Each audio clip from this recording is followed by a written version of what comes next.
Welcome to Visionaries Global Media, your number one source for podcasting entertainment.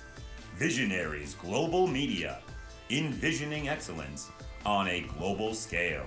This is Banned from Ringside. Tonight on the Banned from Ringside podcast, Roman Reigns is going to challenge for the tag team titles with Solo Sikoa against Sami Zayn and Kevin Owens in Saudi Arabia. I thought Sami wasn't going over there. We also have our World Heavyweight Championship match set up for WWE. That's Rollins versus Styles. We got some CM Punk rumors. The Elite are back together, and RIP superstar Billy Graham. That and a whole bunch more tonight on the Banned from Ringside podcast.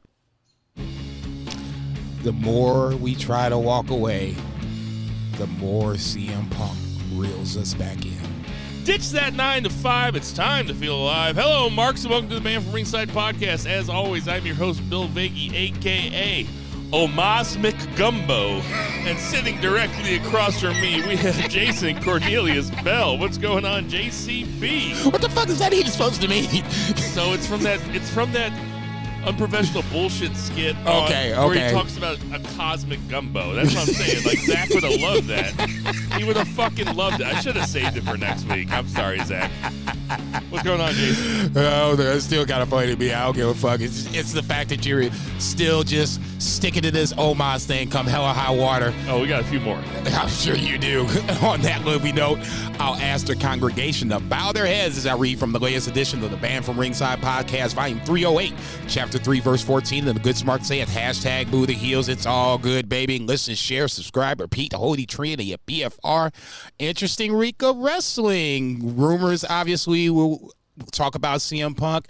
Like Bill said, the matchup is set for the next crowning of the inaugural WWE Heavyweight Championship.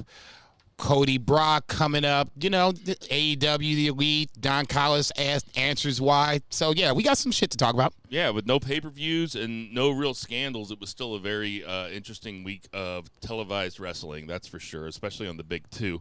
We're coming at you from fucking beautiful St. Charles, Missouri. It is nice outside. Jason, your ashtray is down there.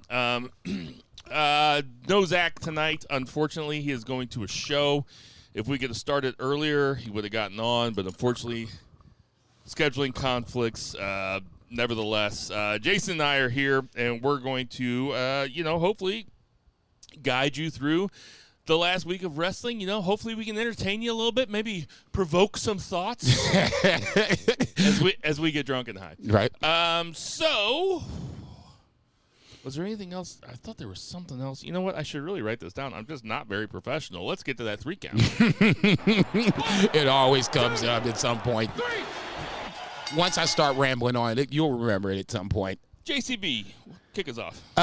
Let's start with the usual. Oh, I shouldn't say the usual. Back to the usual. WWE as the 1 count. Obviously, one of the biggest stories coming out of WWE this week was the surprise, I would call it, move where Roman and Solo Sikoa are going to team up to face Sami and KO in Saudi for Night of Champions. So the what's the word I'm looking for? The ostracization, is that a word? Yeah. Of the Usos continues. This was pretty much ostracization. Yeah. Okay. Yeah, I think that's what you said. Not an easy word. That's why I had to make sure I just slow down and say I'm glad you're getting that word out of the way before the drinks start and the going. shots. Yeah, right. This was the ultimate slap in the face, and it was to their face. You lost the titles. You dedicated the rematch to Roman in the loss, and now Roman feels like at this point he's going to have to take over and bring the tag team titles back home. I wasn't sure what the next twist is. This is an interesting twist. I've already kind of fantasy booked this a little bit because you can't think that Roman, in my head of heads, I would love to see Roman and Solo with it, just to see motherfuckers' head explode, the Usos like, what the fuck, and just fans just lose their complete shit just because now Roman would have 3 titles. It would be just an absolute over-the-top of WWE. He'd be carrying 4 belts. He would be carrying, no, just 3.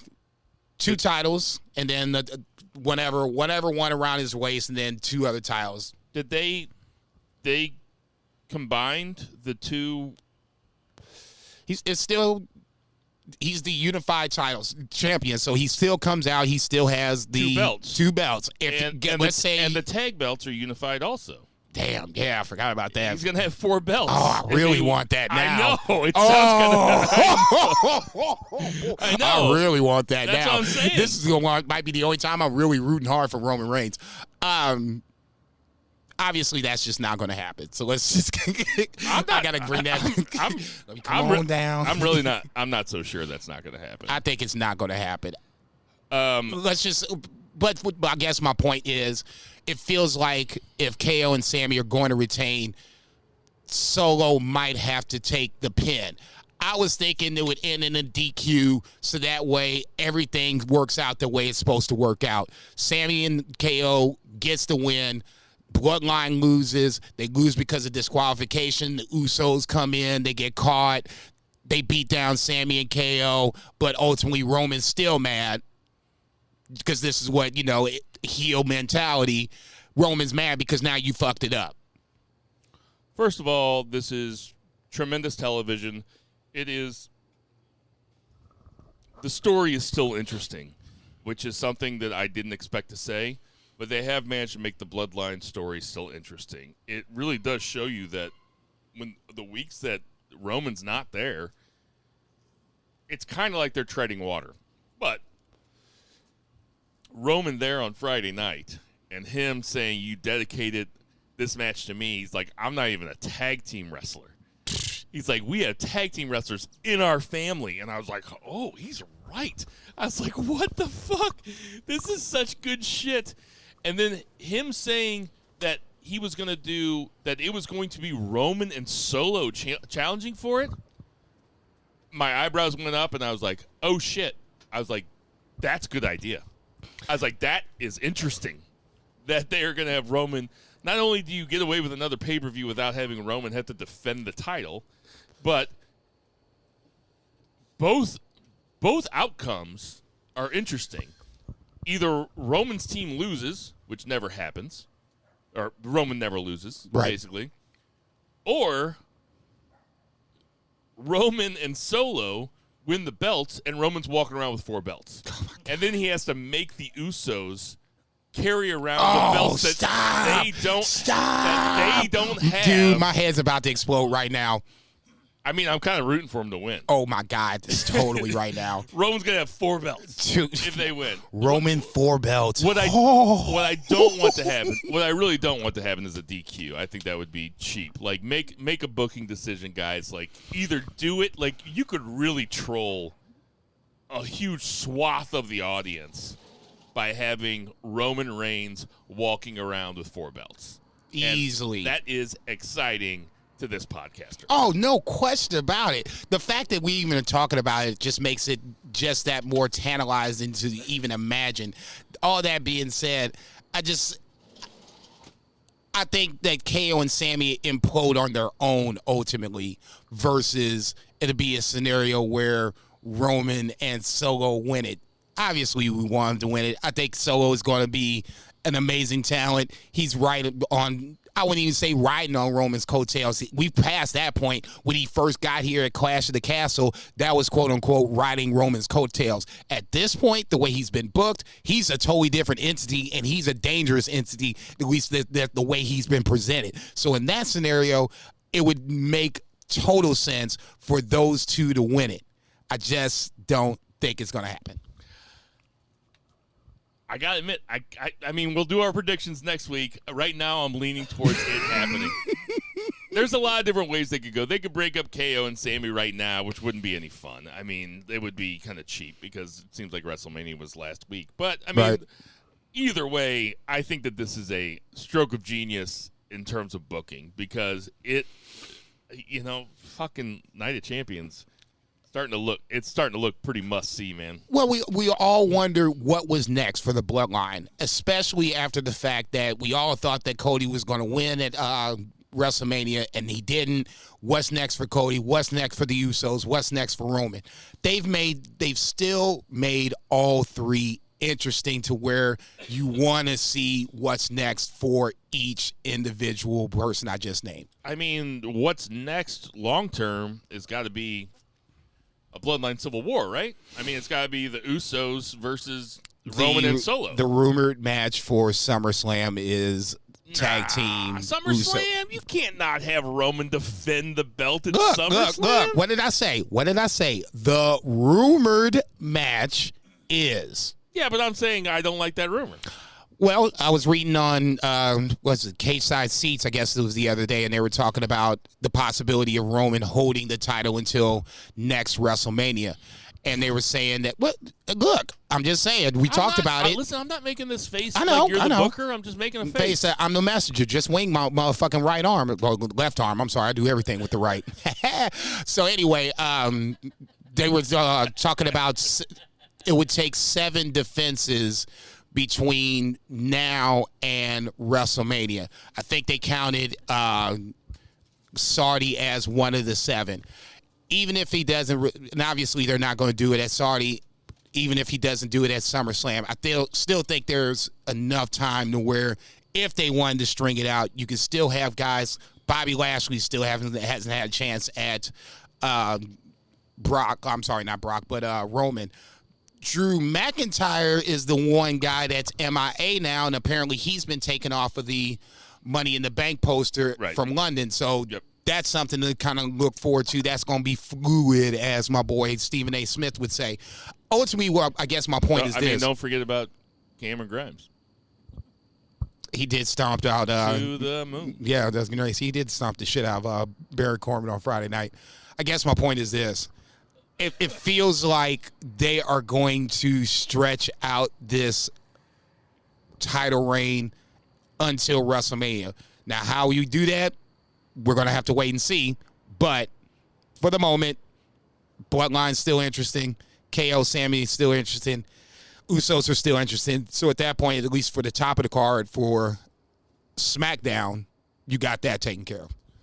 So speaking of SmackDown, they had 2 triple threat matches and then a showdown at the end. So the first match was Edge, Ray, and AJ. We'll call that the senior circuit, and versus Austin Theory, Sheamus, and Lashley. AJ wins the first match. Lashley wins the second match. AJ goes over Lashley in the main event. This was a really good episode of SmackDown. There were stakes. There was new blood, no pun intended, on the show, which is definitely what you like to see after WrestleMania. There was that tremendous Bloodline segment. What do you think about AJ being the one to challenge Seth in Saudi for the new? Are they calling it the World Heavyweight Championship? They are calling it the World Heavyweight Championship. People are like, "Oh, Edge should win because it's the championship he never lost." Guys, come on. It's not that same championship. It's brand fucking new. Stop. I get it. I'm an Edge guy too. But that's not the championship. That championship, you got to go get Roman Reigns for. Edge is one of those guys that I think would end up being in that spot if you don't get Drew McIntyre. Listen, he never lost it because he had to retire. Wait, are we talking about he never lost it? Yeah, because he had to retire because you mean after Mania or whatever. Rio? I guess it sounds right. It was Del Rio. Yeah. So he beat Del Rio, and they're saying he never lost it in 2011, so he should win it. Sorry, guys. If you're a fighter, let's kayfabe style. If you're a fighter and you can't defend the championship, you don't keep the championship, guys. I know, but then that's the reason why people wanted him to win this whole thing. So, anyway, wrong championship. You know why I didn't want Edge to win the championship? This is a hot take. Edge has not really had a great match since he came back.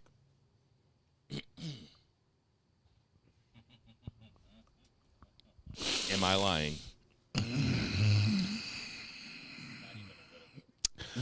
Great is for me, that's very high. So I would tend to agree with you on that.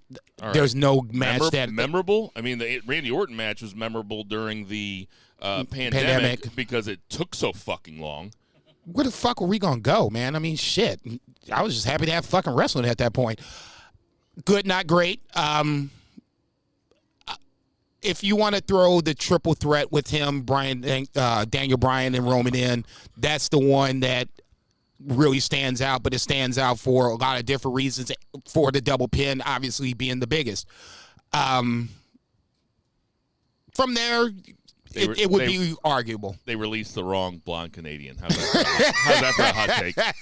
I knew ultimately that's where you're going to go with it. You just took the scenic route to get there up in this motherfucker. That's all. I'm just cruising around. Yeah, right. Going the speed limit. Kicking edge as I do it. Look, I get it. You don't like Edge. I'm a bigger Christian guy. No, and part of the reason why I think Christian did what he did last week, and I'll talk about it when we get to AEW, is because they had to get heat on him.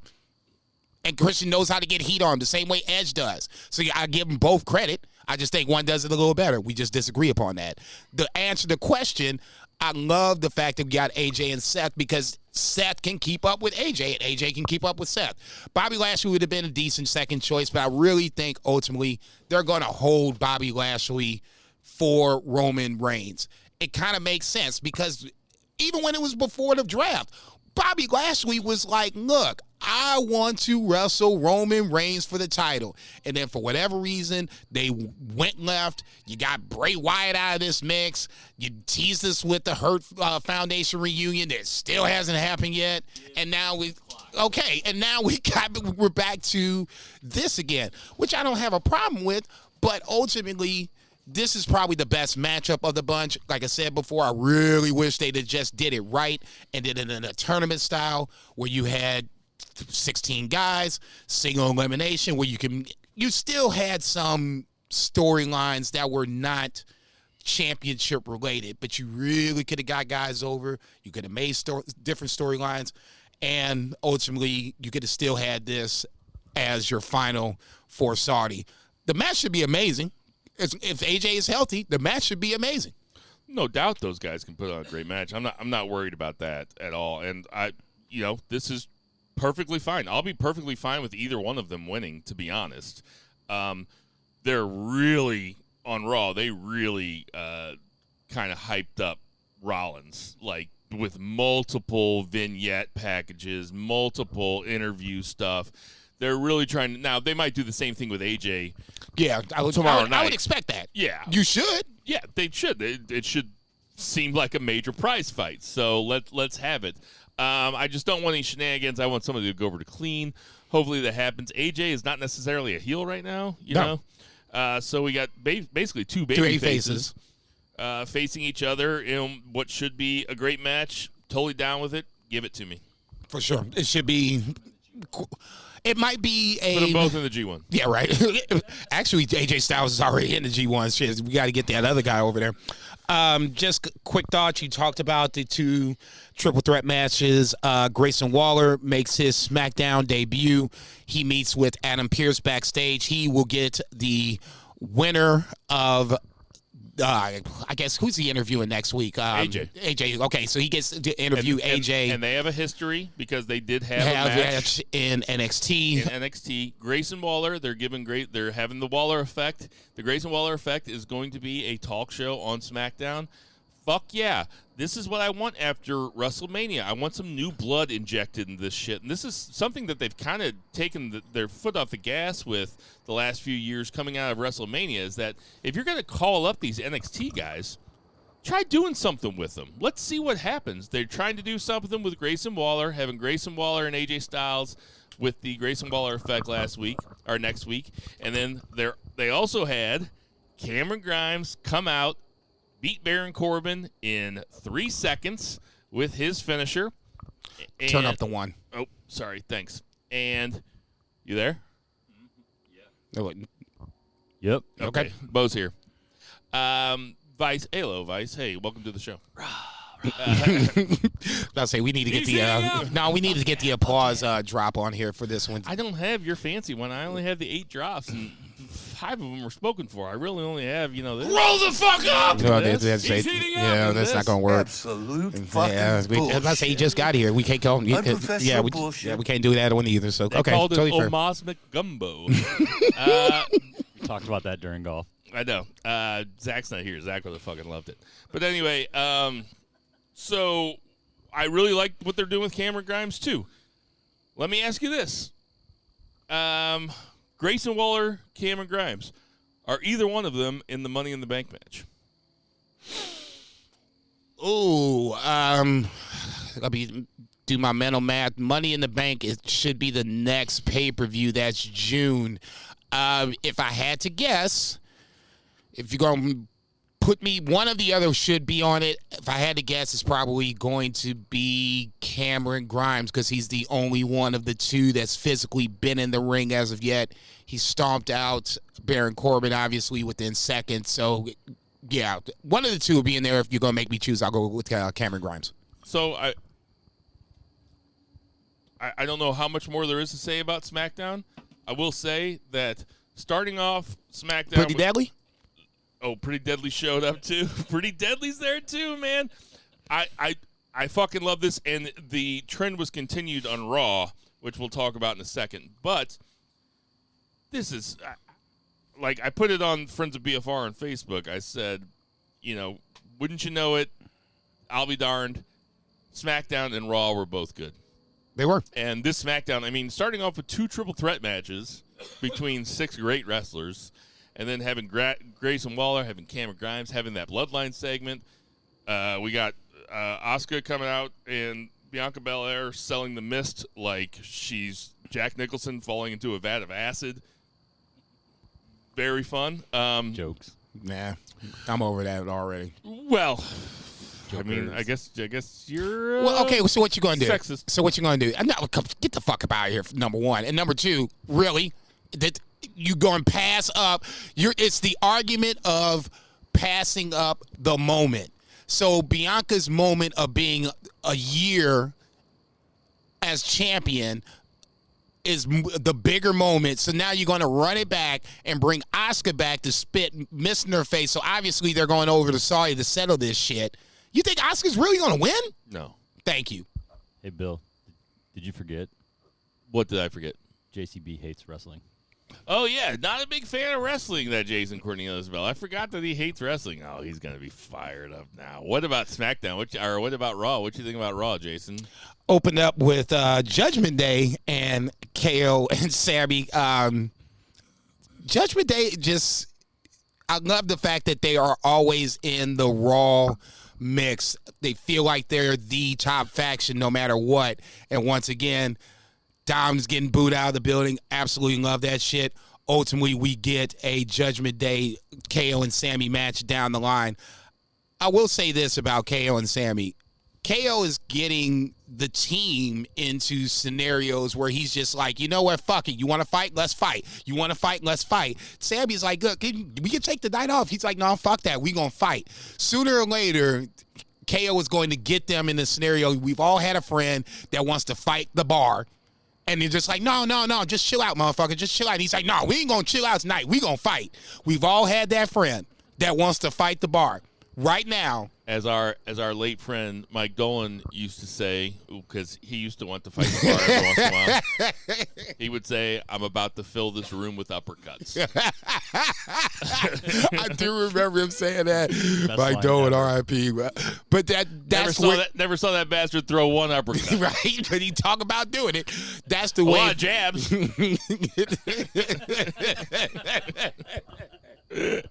That's some funny shit.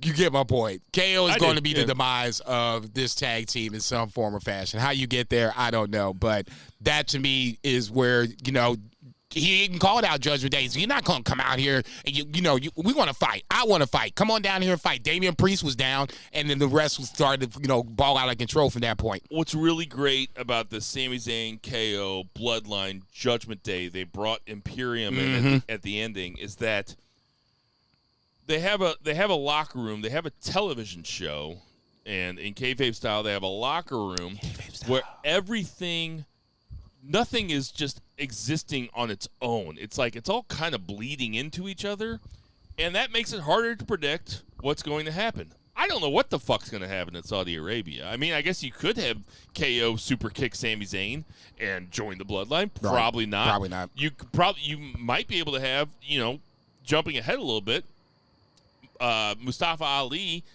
wins the Battle Royal to become the number 1 contender against Gunther. Raw. We all gonna have it like they just rolling that dude out here to get worked. Yeah, but I mean, shit out of Raw is It's gonna in be purple. Raw is in a spot where they need a top heel. Yes. They're clearly positioning Imperium to be a big deal on Raw, which I very much so appreciate. I think it's still because Judgment they Day are- 1, Imperium 2, but I do Okay. agree with you as the singles, as a heel. We're talking about individual wrestlers. Gunther is one. Yes, and he should be treated as one. And I loved the shit that they did with Imperium on Raw. They were on the entire show. They were kind of sprinkled throughout, and they were just kind of walking around, shaking dudes' hands backstage, talking about how I respect you guys, and they just kind of look at him and KO snapping in his face and shit. Fucking love that shit. And then at the end, they pull some mega heel shit, teaming up with Heyman for some reason. And now all of a sudden, hey, we got a television show. Now I'm interested. Well, yeah, I want to see what happens coming up next. But anyway, I jumped ahead a little bit. No, I totally agree with you. And that the main event, obviously, Judgment Day being Finn and Damian Priest versus KO and Sammy, where you had all the heels starting to surround the ring like vultures. And I'm looking at this shit, I'm like, man, ain't no way. And I love me some KO and Sammy. There ain't no way they should be winning this match. There is too many heels outside to be fucking around, and them being the only two at ringside in the match? And they no didn't. way. So they're Perfect. They're the baby faces Perfect. in peril, and they lost. You got to build it up so the baby faces. I wanted them to lose. They should have I lost. know. And they got I'm and they totally got the agree. shit kicked Out of them post match. They got beat up the entire match. There was only a couple spots where you were like, oh, maybe they'll pull it off. Nope, wrong. No, and Wrong. People keep coming down here. right, and that's where it was just like it felt like that Matrix. I guess it was the second one where you had a bunch of Agent Smiths just coming out of the woodworks. You're just like, damn, how many motherfuckers are coming out? And that's the way it was at that point. It's perfect. And Neo grabs the light pole and just swings it, takes out like 100 at a time. And it's not even working. Right? It's about to say, not even putting a dent in it. Bo and I saw that one at the theater together too. Oh yeah. When I saw The Matrix 1 at the theater, Bo had already seen it, and I was like, that Keanu movie? I was like, are you fucking serious? He's like, come on, we'll smoke a blunt. It's going to be badass. And I was like, no way. And then, first 5 minutes, I was like, oh, Trinity's in there, and she's, trying to get out of the apartment building. So, I appreciate it, Bo. And then we saw times. John Wick Good 4 times. together. I mean, another Keanu movie, 23 years later. How about that? Hits just keep fucking rolling. Right? They really do. So, when that... I don't know. Oh, never mind. It's chill. Never mind. When that Battle Royal happened for the number 1 challenger spot against Gunther, and you saw it was a mid-card match. They did not have a bunch of, but It's a mid-card title. I know, but that's nice to see because there have been some top-of-the-card guys fighting for the mid-card title lately on Raw. So it was nice to see a bunch of mid-card guys in there. Who did you think was going to win when you looked at it? Honestly, I had no idea. Riddle kind of stood out just because he's somebody that everybody kind of knows. You can send him over to Saudi and still have a good match, and he can lose and not really hurt him too bad. Excuse me. Obviously, Bronson Reed is somebody that I'm big on. That's who stood out to me. It was Bronson Reed. Me too. That's who I thought was going to win. But they don't do heel versus heel. I really ever. didn't think it was going to be Ali. Not at all. Well, I mean, at some point, Ali's in that spot of what do you do with him? I mean, he's got this talent, but you can't get him over. The fans don't care about him. But you just don't want them to stay home and get paid for nothing. So what do you do with them? If the big thing, if we're doing the macro picture and the big thing is about getting Gunther over, then Ali is going to be the sacrificial lamb, which I think we all agree upon. That's what's going to happen. That being said, you still had to do something with Ali. I don't have a problem with it because there's other guys like Von Wagner. I'm sure they're high on his ass. JD McDonough jumps Dolph Ziggler after the fact. So, they got some plans for him. I got thoughts about that. So there's other guys that were in the match that they did, kind of highlight. So, but ultimately not going to be the guy that moves to Gunther. If Vince was in charge still, oh my God, I would say, and it's pretty, people can say that he's still got some influence. Oh yeah, for sure. It's clear to say after this week of television that he had almost no influence on it because Nope. it was a coherent TV show that featured not a lot of new guys that probably don't look like Vince guys. But if Vince was still in charge, I would be cynical enough to say they're putting Mustafa Ali in the match against Gunther in Saudi Arabia because he's a brown person. Now, I say that with all due respect. I know that Mustafa Ali... I'm chocolate, baby. I know that Mustafa Ali is of Indian descent, which has nothing to do with Saudi Arabia. At all. I'm not sure that Vince would see it that way. No. So, I mean, I think it they look close enough. Send them on over. Is there any inkling of you there that maybe they're just putting him in there that maybe he'll get a pop from the Saudi crowd? I would think we would be naive to think otherwise, but all the men in the Saudi crowd whose wives aren't allowed to drive? Yeah. I would be naive if we thought otherwise. Wait, is that racist? Talking about Saudi people like that? No, No. I don't think they allowed the women to drive. If No, they do, that's just fact. It's very new. That's fact. You're not up on Saudi. I saw it on 60 Minutes. I watched Mohammed bin Salman on 60 Minutes. They tossed him a bunch of softballs like a bunch of pussies. That used to be a journalistic fucking touchstone. You should go on that bad boy. Turn that shit around. 60 Minutes? Yeah, you're a journalist. That's right. I'm a journalist. Who's fired up now, JCB? The journalists. Who's fired up now? I'll tell you know who's having a bad week? Is wrestling journalists. When you talk about this CM Punk shit. It is. Okay, see, awful. I have no idea what you're even talking about. That's great. I can't wait to get into it because instead of having to talk about CM Punk, I'm instead going to make fun of all the wrestling journalists out there because there is only one wrestling journalist in America right now, and you're listening to his voice. Hey, as my good buddy Bart Scott would say, Can't wait. One of my favorite Bart Scott quotes of all time. I'm going to go check on that baby because my wife had to leave real fast. I'm going to make sure the baby's not crying. Yeah, just other guys were talking about, debuts of NXT. Okay, good. I'm just making sure that everything's still cool. Just wanted to make sure that, okay, perfect. I didn't fuck that up. Even better. In the shirt, Bill's boys stomped out some local enhancement talent. Right on. That is what it is. I'm still don't know what the hell they're going to do with them, but nonetheless, they're on TV. It looks like they have some sort of plan with them. What's that plan is, I'm not sure. Who else I see? Zoe Stark and Candice LeRae are going to have a match next week. The hard push, well, I shouldn't say it's a hard push, but it's a push for Tony Stark is on. I'm happy to see that. If she stays healthy, I would be stunned if she's not a women's champion in the next 2 or 3 years. We talked about Imperium and Paul Heyman backstage. They're shaking hands, making the deal. Chelsea Green versus Raquel Rodriguez was what it was. Raquel Rodriguez goes over. Apollo Crews has a interesting vignette. I was thinking about Apollo Crews other day. Let's talk about this. You'll appreciate this because you're a Premier League guy. It feels like he just came back from relegation. And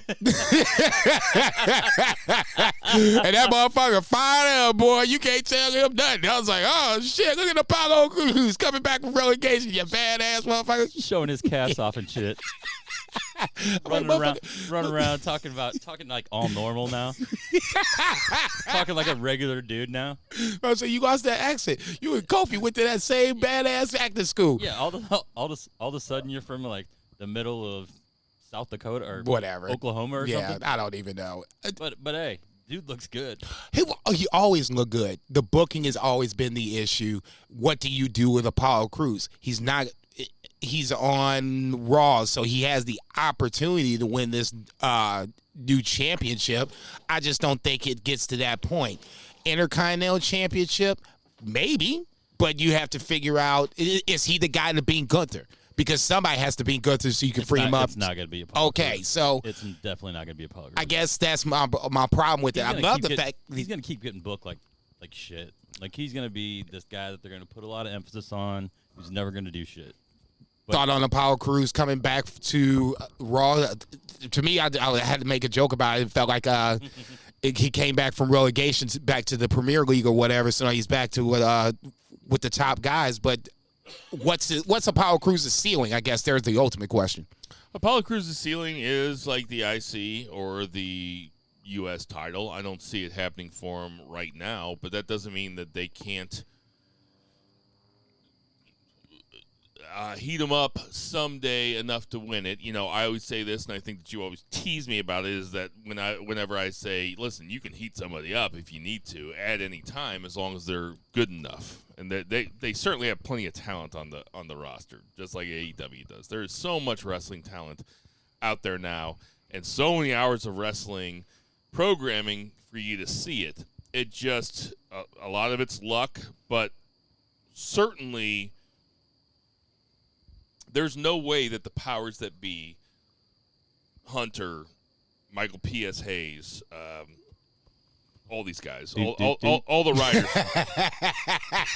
writers, all the producers, guys like that. There's no way that they don't see Apollo Crews and think that this guy is an athletic talent that's out of this world. He also is willing to do whatever they ask him to do. He did the whole Nigerian accent for a while. The fact that you didn't even hear us talk about it, you came out and said it is great. Awesome. Did you guys already talk about it? Oh, yes.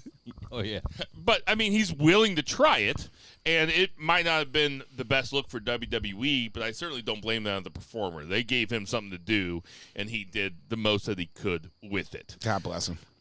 Played his hand. I'm a big Apollo Crews mark. I think he's incredible in the ring, and I don't want to sound like, Jimmy the Greek talking about how black guys have that fast twitch muscle or whatever the fuck he said, like, no, I mean, but seriously, fuck? No, but that's the way that is. You ever see that Bill Burst thing where he talks about how the announcer if you gotta ask, it's racist. It's probably racist. I know. What's up, Ben Sale? I don't have to ask if that's racist. I know it's racist. I say I like. But it's one, it's like the way they always called, like, Joe Jaravicious a smart receiver, but they said that, like, I don't know, pick your black receiver is just so athletic, Cinco. I was going to say Ocho Cinco. Him or OBJ were like the two guys that were coming to my head immediately. But, it's that coded shit that people say that's... I'm just saying that Apollo Crews, though. So well. Right, exactly. What'd you say, bitch? Oh, he's so eloquent. He speaks so well. Yeah, bitch, that's not what you say about a person. That's how. Jump on this table up in this motherfucker. That's what you say about a dog that can talk. Okay. Well done. I just think Apollo Crews is the shit. I also liked, I was a real big fan, and it was noted on this show, I was a real big fan of he and Braun Breaker's feud and the way they built up to it. It was a unique build that was mostly cinematic, but Apollo Crews cut a lot of good promos in there. Big fan of Apollo Crews. I don't see him winning the heavyweight belt anytime, but, he's not super old. Actually, I don't know how old he is. I'll look it up, but I could see him. Gotta be in his mid-30s. I just had a birthday. I can see him winning this year. Yeah, I was going to say. I think we've done Apollo Crews for this. We all have a birthday this year, Jason. I think we've already talked about his 2023 birthday, dickhead. Is what I was going to say. It was before mine. While he looks that up, we'll just clean up the rest. We didn't talk about it on the podcast though, so it was. I do remember that because we were here. He was born in '87. His birthday's August 22nd, so he'll be 36 this year. He's 35. Okay. Like I said, mid-30s. If they want to do it, there's a window. All this to say is that he is an insane athlete that can do crazy things in the ring. He is maybe not as big of a high flyer as Ricochet, but he can certainly do a lot of the same things. But he's so much stronger. Way stronger, yes, of course. But he's much shorter. He's a brick shithouse, though. I bet he's not that much shorter than Ricochet. I bet he's just maybe an inch or two. I bet they're all the same size. Those two and they're all. You think Gable. they're all the same size, huh? and Gable. I bet Jason's the same size as him too. Yeah, Chad Gable. They're all the same size. That third kickstand give me 3 or 4 inches. Outside of that, you got Becky and Becky calling out Trish for Night of Champions. That should be, I think it might be one of Becky's road to the end. And I was thinking about this the other day.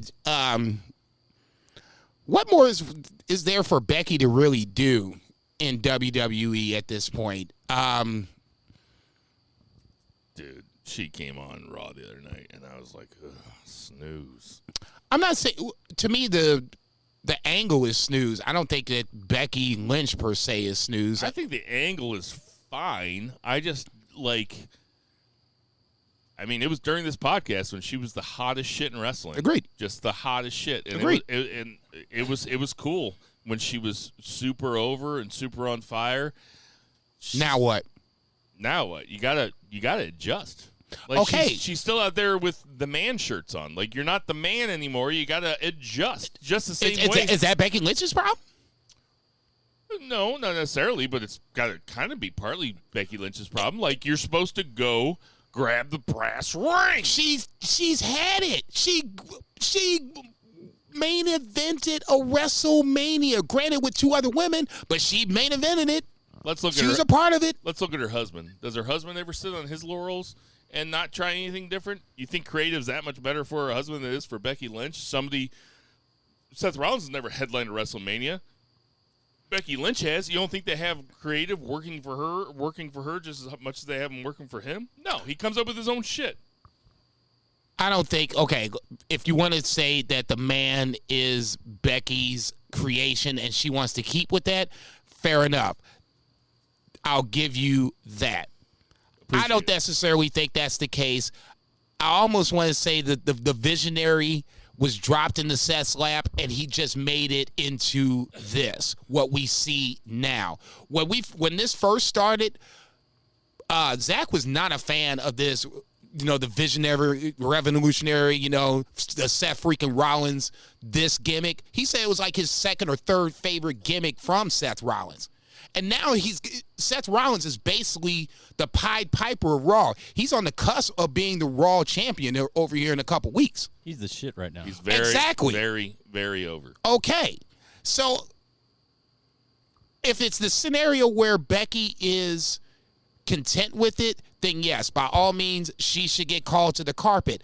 I kind of think that this is creative just being content with Becky's the man. This is the gimmick that's worked. So why, if it's not broke, then don't fix it. This is what they do. And I don't have a problem with that, but let's not say that this is Becky's fault. I think a part of this is the fact that creative wants her to be the man. Becky apparently didn't want to come back as a heel at SummerSlam. What happened? They put her as a heel. They made her pin Bianca in seconds, and the next thing you know, we have heel Becky Lynch. So, I'm going to give Becky Lynch the benefit of the doubt on this one. Okay, she still gets a ton of TV time. Always has. She was in a WrestleMania match, a high-profile WrestleMania match with Lita and Trish against Damage Control. Say what you will, but that's a high-profile match because they brought back... She main evented WrestleMania, but go ahead. I'm talking about what have you done for me lately? Dun, dun, dun, dun, I'm sorry. I'm sorry. I just came back from having a baby, and you made me come right back in to jump in and help Bianca Belair get over. My bad, Vince. My bad. I'm saying that there's not a whole lot of, like, when you're talking about charisma, it shouldn't matter that much. I have always been intrigued by what Seth Rollins does. Heel, babyface, Monday Night Messiah, whatever. Nobody was a big fan of the Monday Night Messiah thing. I still kind of liked it because Seth Rollins, to me, has tons of charisma. Becky, her charisma has waned. I'm not going to say that it's waned by any stretch of the imagination. Let's rewind the tape when she came back from SummerSlam. That didn't sound like a waning moment. No, I'm just talking about personally. Personally, when her music played the other night, I was like, snooze. Okay, fine. What's Becky gonna say? She's gonna come out here and talk. Yeah, I can't do an Irish accent. Right. But she came out and she talked for a little bit, and like, you know, Trish said that thing about her daughter, and like she played into it, which is like, okay, whatever. That's real cheap heat by Trish, and it's a real cheap pop by Becky. It's just not that interesting to me. It's not. And I don't know. No, like I said, the whole angle doesn't seem interesting to me because ultimately I would assume Trish should lose, Becky goes over, Trish goes away, and everybody walks away. And maybe I'm just the wrestling fan that likes a shiny new thing in front of me, but I thought that Bianca selling the Miss the other night was pretty entertaining. I'll give you the fact that she sold the shit out of it. Like a motherfucker. No, backstage too. I'm going to get my lick back. Okay, you're going to get your lick back. Mm-hmm. I get that. That'll be at Night of Champions. I guess, once again, my problem is how Asuka is being used on the main roster. It's break in case of emergency versus this could be someone that you can have always in the title picture at any given point. Oh, I just remember the other thing I was going to say at the beginning. There you go. Yep.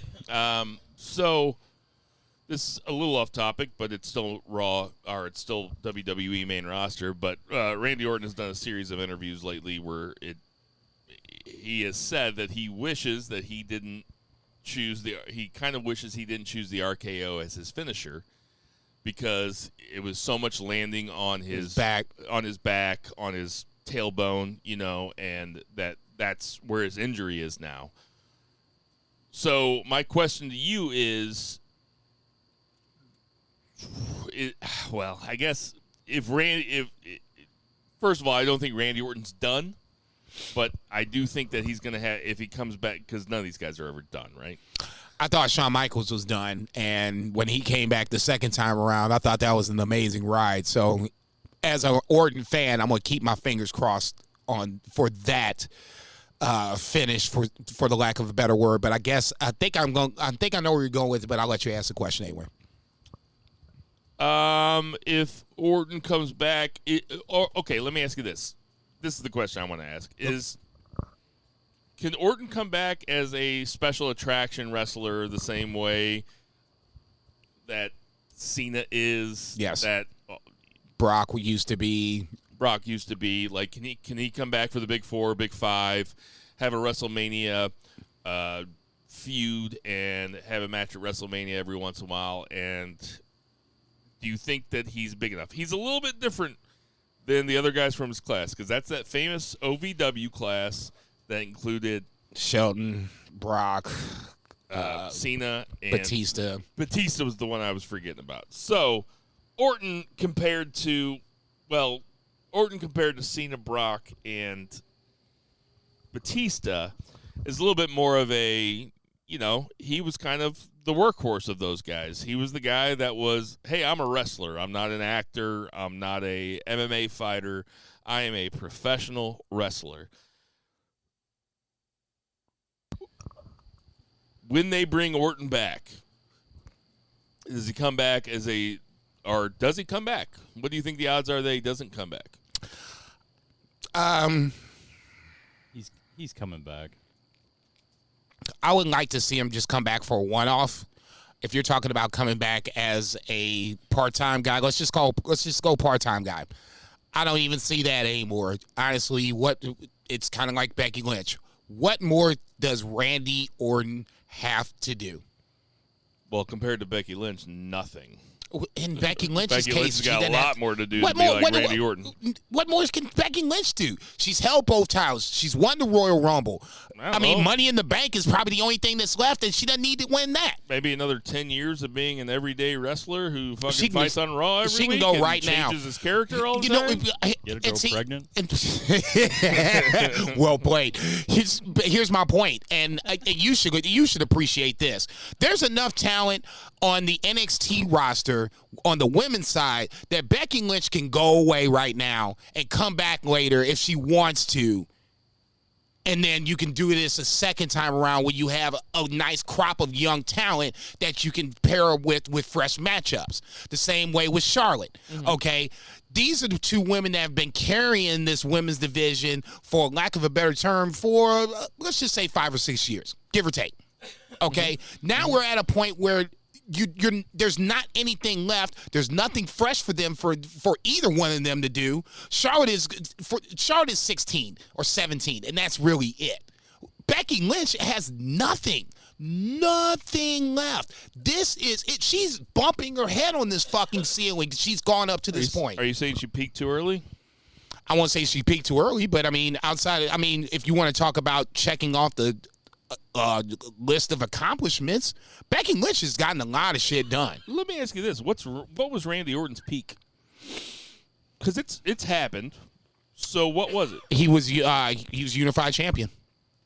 So when he was the authorities, basically the authorities' pawn champion, was his peak? As a character, but the Legend Killer was really cool because that set him up to be what he is right now. Right. That was not a peak. That was him climbing the mountain. I would probably say the Authority because he got the most heat. He stood him next to Triple H. All right, cool. I agree that was his peak. I thought he was great. I thought that his feud with wanted to see him lose. I thought the feud with him and Daniel Bryan, around SummerSlam, like 2011 or whatever, like to me that's his peak. He was fucking tremendous. When same concept. When we were over at, what was the place down in, you guys were in South City, you and Aaron were moving in, and it was me, you, and Jack. We got all banged up, and we went back. Right. Yeah, because it stands out because Jack was there, and we made him watch this match. Randy Orton cashed in. It was Daniel Bryan versus somebody else, and then Orton comes in. It was, it was somebody got pinned, right? It was SummerSlam, and it was it him versus, was it Daniel Bryan versus whoever it was? Punk and Kane? I don't think it was triple threat, but anyway, when they all had a love quadrangle or a love square with AJ Lee. No, was really good. That was really good. When Kane kind of started falling in love with her too. Oh, right. That was really good. Yeah, I was going to say that's WWE in a nutshell. No, it was a singles match. It was Bryan Danielson and somebody else, and Randy Orton held the Money in the Bank. I know exactly what you're talking about. And we were at your house, and we were all fucked up. It was on Portis, right? Or was it the Rhodes house? It was the Rhodes house. No. It was Portis' house. It was the Portis' house. It was before you and Aaron got married. It was either Punk or Del Rio. Okay. Either one. Bryan Danielson won, and the next thing you know, Orton comes out, Triple H is involved, and then the next thing you know, Orton wins the title. That's when it was just like, it's classic. That's the Orton. That's the corner of my mind. Eric comes out, it's like, hey, you guys are getting really fucking loud. We were banged up too. And we really got into it, and it was so good. And that to me is like Orton's one of the highlight moments. 2013. Okay, so Bo's looking at. So who did Daniel Bryan face in that match? Bo's looking it up right now. It's 2013, which makes sense because that was at the Portis house. Okay. We moved into the Rhodes house in 2014. And for whatever reason, it was I think it was like a Sunday night because it had to be a pay-per-view. It was a SummerSlam. Okay, so I'll even. But might have been playing softball. That was when none of us worked Mondays though. Yeah. Like we had like Sundays were the night. We get fucked up. So for whatever reason, he's like, we're going back to my house. We're going to order SummerSlam. I was like, fuck it, let's do this. Jack came over? Yes. Oh, man, I do not remember that. Yes. And Eric, and we were so loud by the end. Aaron had to come out. It was like 2:33. Oh, because Aaron was teaching at SCA. That's what it was. Or not at SCA, at Merrimack the next day. And Aaron had like an 8 o'clock class. Yeah, and we were just high and drunk and probably standing on the porch right outside of our bedroom window, talking shit, smoking cigarettes and shit. What a fucking memory. That's I mean, even though I don't have it. Say what you did. Good job, Jason. What did you think about the moving on? Okay, so JD. Hey, hold on. It was John Cena. Oh, there it yeah, is. That makes total sense. Yeah, that makes total sense. That makes sense. And then Orton cashed in. It was SummerSlam 2013. And drops them both with the RKO. Whew. See, that sounds fun. Okay. At that point, that's Orton's like highlight. Always around John Cena, Undertaker, Mankind, Edge. So I mean, I want him to come back. I also saw, but I wouldn't mind if he didn't. I saw a clip today on Twitter where superstar Billy Graham came and talked to Randy Orton backstage during his Legend Killer days. Which was pretty funny. That must have been like 2005. Work or shoot? No, it was a work. I mean, superstar Billy Graham was on Raw. And he was talking shit about Ric Flair or something, you know. Anyway, so moving on. So, Raw continues the, hey, we got some new blood. Let's feature some new blood. J.D. McDonough attacks Dolph Ziggler. J.D. McDonough cuts a badass promo backstage as he's walking out. Big time. What's J.D. McDonough's ceiling? I think right now it's probably the same. Maybe. I like Jordan Devlin. I like J.D. McDonough, whatever you want to call him.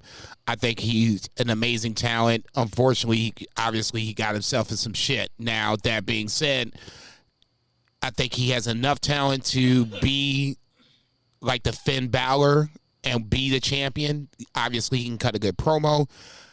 Right now, I say his ceiling is mid-card, but it wouldn't be surprised to me if he went through that mid-card. If he had Dolph Ziggler's a great guy to introduce him to the masses that don't know who J.D. McDonough is. Definitely. Great start. From that point, you're going to have to start figuring this shit out. I can see him be Intercontinental Champion at some point, and then, we'll see what happens. What about Indus Sher? We were just talking about them before you came back out. They stomped out some. They could definitely win the tag belts. Maybe not the unified tag belts, but they could definitely win the Raw tag belts with Jinder Mahal as their manager. And that's what I was saying the other day. Awesome.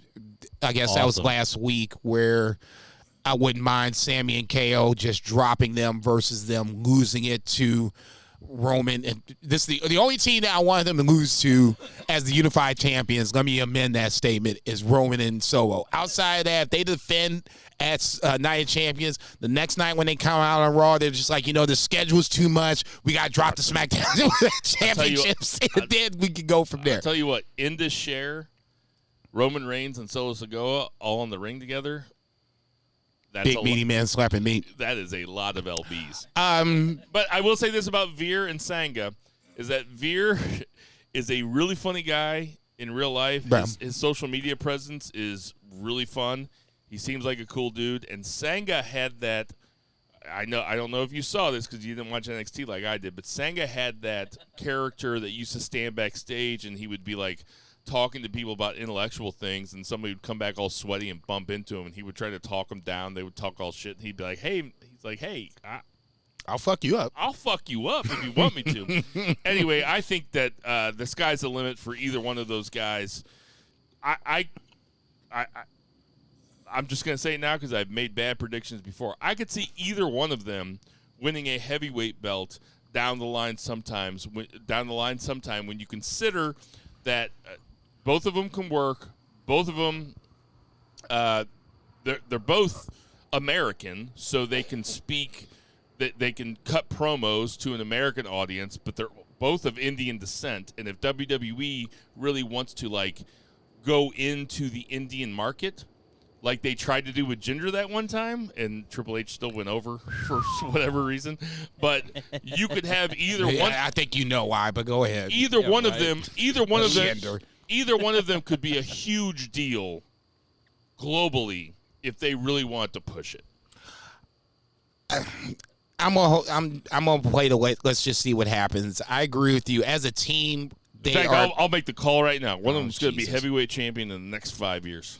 Oh God, why'd you do that? Because I was so wrong about what's his face. I have nothing to lose. What's the date? 5/18/2023. Thank you. I have nothing to lose. Yeah, I was about to say it took Bro Square long enough. You might as well just go ahead and double down on some crazy shit. It was 12 or 13 years past what I said, but he got there. It happened. Yeah, It was happened. in a promotion owned by Billy Corgan of Smashing Pumpkins, but he's still world heavyweight champion. Still on his Wikipedia. Right. That's exactly right. Thank you, Bo. That's some funny shit. Cody Rhodes cuts a promo. What do you think about Cody's promo? Honestly, and I said it before, and I'll stick to it. Cody not winning the title is probably the best thing that's happening for him, because now we've gotten him into another feud where we are invested in seeing what's next. Brock ain't going nowhere anytime soon. And the fact that you're going to have Brock running around here chasing Cody, Cody chasing after him, so on and so forth, I'm here for it. The fact that people were kind of down on Cody not winning the title, I get it. But I really think that people would have been less interested in Cody winning the championship and then what happens next versus now Cody coming over and now having to basically start all over again. You know he's the man, okay? It's not like this is Stardust Cody Rhodes, okay? That ain't this guy. This is the American Nightmare Cody Rhodes. He's got some cachet to him. He brought his music over from AEW. So, I mean, you know he's got something going. I'd rather him just start his story, finish the story this way versus immediately becoming the champion. And then now all of a sudden, now we have to start figuring this shit out. Roman being the champion for another year isn't the end of the world, okay? Unless you just hate Roman Reigns. Go ahead. Well, and the great thing about it, too, is that I'm glad Cody didn't win, because now we have this whole thing with the bloodline and Sammy and KO. Let's finish that, because that's worth watching. Like, Yeah. that's fun. Yeah. This has been great. Let's finish that. Let Cody and Brock do their thing. We don't need Roman and Cody right away. At all. And him losing, I mean, that wasn't terrible. No. Because now everybody's pissed off, and now everybody's like, oh, well, what's going to happen now? What's going to happen now? Boom. Now we're all fucking interested. Okay, and you stole my thunder on that one. It's not even... My thunder. Yeah. When he lost, it was just like the shock value was there, but it was like, now what the fuck are we going to do now? What's Cody going to do? You know, Roman's going to be fine. From that point, you know Roman's going to be fine, but what's next for Cody? And that to me was the crazy part about it, because nobody thought, I shouldn't say that, at least in this circle, you know, on our text threads, this was a slam dunk. Nobody was going to say this was the, you know, the Stone Cold Pipe Lock of the week, but we all predicted that Cody was going to win. Now that he didn't, nobody knew that what this uncharted territory was. Brock was a perfect person to come right in, and probably, I'm assuming they're going to do a trilogy out of this in some form or fashion. Well, Brock should win this second match. We don't need him and Brock going at it for the rest of the year. Let's just make it to, one more pay-per-view? Fuck it, that'd be great. The next pay-per-view is Money in the Bank, and that's in London. Or you can hold off and do the third at SummerSlam in Detroit. I think they wait and do it in the SummerSlam. That's just me. Well, absolutely, because then you can wait on everything to finish with KO and Sammy and the Bloodline. You can, like, wrap all that up. It always felt and then like, do that. It always felt like when Vince was in charge of shit, like we had to get stuff done now or everything seemed very predictable. Right now, shit's up in the air. It's way up in the air. Like, if Seth wins, we could immediately go to Seth versus Cody after this. If Styles wins, Styles comes over to Raw, and then we could have Styles versus Cody. They've never fought before.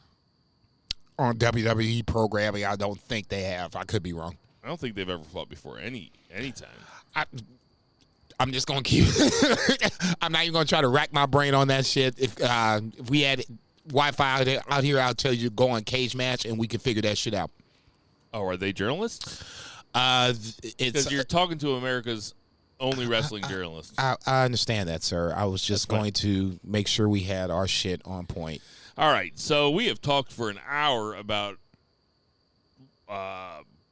WWE main roster, and it has been an engaging talk, and that's something. That's something to be said. On the non-pay-per-view week. Agreed. So, let's get to that 2 count.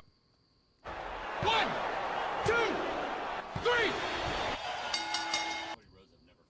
AJ Styles and Cody Rhodes have never fought. That's what Bo Geisman Vice has just told us. Thank you very much. So 2 count is going to be AEW Dynamite last night. I did not watch Rampage. Ditto. So Okay, so let's talk about this. Let's just start getting this out on the table because obviously. Okay, go ahead. I'm gonna hijack your shit for 30 seconds. Okay. Collision is a thing now. They announced it. And and it's going to be the Saturday night show, 2 hours live every week. What time does it start? I mean, is it going to be like a 6 o'clock like the old I'm days? assuming it's 7. I thought it was 5:30. It's 6:30 Eastern. Yeah, we're Oh, really? Yeah, see, I think that's cool that if it's 5:30 to 7:30, I think that's cool because that's not like a pay-per-view, but it's also kind of like the old school TBS. Yeah. 5:05 or whatever. It's 6:30 Eastern. I'm down with that. Oh, okay. I didn't know that they put a time out there. Okay. Trust me, I'm pretty sure about it. The Kenny Omega mark over here. Kenny Omega shirt. So you want to talk about CM Punk right now? No, I was just going to talk about the show itself. We can hold off. I don't even know if you're going to even talk about CM Punk, to be perfectly honest. I'm just interested in the show itself. Can I do another shot and have another beer, and then we'll get into CM Punk? Because maybe smoke some weed, because I really don't want to fucking talk about this motherfucker. Oh, okay. So I'm gonna have to be fucked up. It's kind of like how I have to talk to my father-in-law. It's like I gotta be a little fucked up to talk about him. Right. You know, we're gonna stand in this garage with our Reagan calendar. looking at AEW us. Collision. Hey, Sukasa, me casa. I was talking about Collision, man. That's it. That's all I was gonna talk about. I don't know what Collision. I don't know what Collision means. When they show the poster of Collision, it looks like a bunch of people that don't get along with the rest of the roster. Or that too. I was going with motherfuckers that Or CM could use a Punk little TV time. Well, it's Andrade is on the poster, right? Andrade got in a fight with Sammy Guevara. Where they I didn't see Andrade on the poster, to be honest. But Andrade's on the poster. Okay. Got MJF, who's a big deal. They got Orange Cassidy, which is fine. But they have Thunder Rosa. They have FTR, who are CM Punk's boys. It looks like when you look at the poster, it looks a little janky, like they took CM Punk out of it. Because so we'll just get into it because we can't talk about Collision without talking about CM Punk. And you know how much I hate talking about CM Punk, but we have to do it right now. So I'm going to get worked up.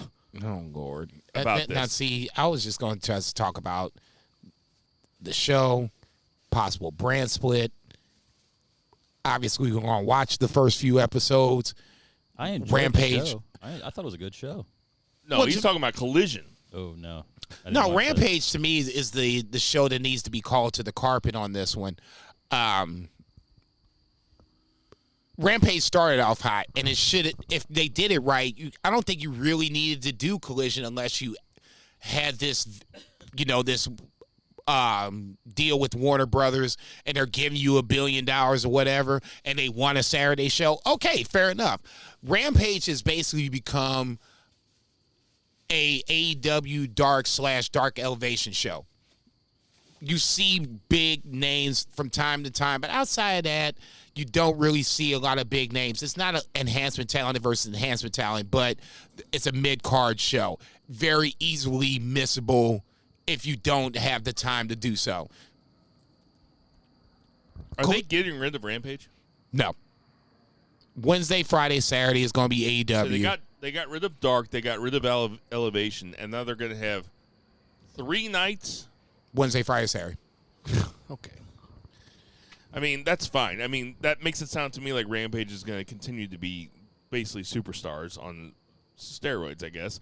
And then you're going to have 2 hours. And listen, the guys that they're showing on Collision look to be like a big deal. Like I said, it's MJF, it's Orange Cassidy, it's Andrade, it's Samoa Joe, who is rumored.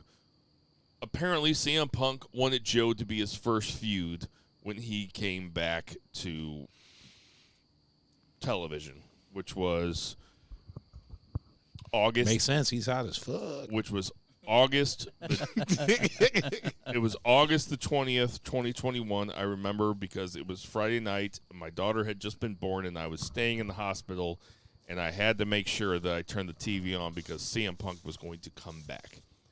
That's how I know exactly when it was that CM Punk came back. And how much difference a fucking year and 8 months makes. Because now I can't even imagine wanting to see CM Punk. So, I'll just talk. Listen, I'll just go through it. I'll talk everybody through what I think I know. Go. Yes. They decided to make this Collision show to appease CM Punk. That was all the rumors, right? That's what all the journalists said. That's what my sources said inside AEW, is that they were making Collision to, I don't know what you guys are laughing about, but they were making Collision. They were creating Collision because they want to keep CM Punk away from the Elite, rather than these guys being fucking professionals and working with each other. They were going to create an entire another show. So, CM Punk recently, they make this deal with Warner Brothers. AEW makes this deal with Warner Brothers, Warner Brothers Discovery, whatever it's called, and they want to make this huge $1 billion deal over several years where they're going to create a bunch of content. Cool. To have CM Punk he has a come to Jesus conversation with Chris Jericho, right? And Chris Jericho says, yes, they are going to hire your buddy Ace Steel back. And CM Punk says, fine. If that's the case, cool. We're going to do Collision. Ace Steel, you might remember, is the one that bit Kenny Omega on the leg during the all out, or the, what do you call it? The scrum. Well, not the scrum, but the battle in the back. The all brawl, or the fall out brawl. Fall out. It wasn't the dog, it was him. It was him. It was not the dog. It was not Larry the dog, which I feel so bad for Larry the dog being lost some teeth in that transaction. That guy just, he can't catch a break. So they say they're going to hire a Steel back. Apparently, apparently he's been hired back. I did see that. Not what my sources told me. Okay. Like I said, apparently, that's okay. Ooh. Okay. What my sources have told me okay. was that there was a sticking point in terms of the lawyers of it all, which they said, we can't hire this motherfucker back because we fired him and there was shit in the paperwork and we're not hiring him back. So the big thing was Tony Khan comes on AEW Dynamite and announces the 2nd through 10th shows of Collision, where they're going to be. They're going to Calgary. They're going to all these Toronto. They're going to, all these Canadian places and shit like that. That's right around the Bret Hart, not Bret Hart, but the Owen Hart. Owen Hart Classic. Yeah. But they haven't announced. Tony says, come back next week and we'll let you know where the first one is going to be. So what my sources have told me is that the first one was booked for the United Center in Chicago because it was going to be CM Punk's big return, and they were going to sell it out. In fact, they've already sold it out from what I hear. That's what my sources tell me. On the rumor that CM Punk was going to be there, but CM Punk is now like, fuck you, I'm not coming back unless you hire Ace Steel. So there's all this talk about whether it's a work or not, and is Tony Khan working the marks? Is Tony Khan working the smarks, or Tony Khan and CM Punk together? In that case, they'd have to be working their